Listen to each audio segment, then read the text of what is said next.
Okay, thank you for enrolling in my course. So before we get started with the course, we need to install some softwares.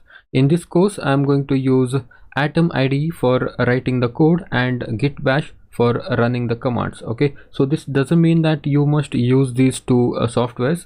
If you want to use VS Code or PyCharm or Sublime Text or any other text editor, you can just use them, but me, I'm going to use Atom and Git. Okay, and I hope you guys have the Python running in your computer. So now let's go ahead and install these softwares.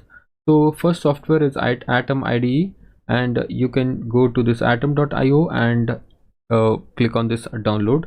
So it is a very simple step. Just click on next and finish. Okay, so after that we need the Git. Okay, go to git-scm.com, and from here you can download the Git. Okay, so it is also simple steps. Just click on the installer and install it. So for the first time users of Git, it may ask you for setting your identity. Okay, so you have to run these two commands and make sure you are changing the name and the email address. Okay, so that's all. I'll see you in the next video.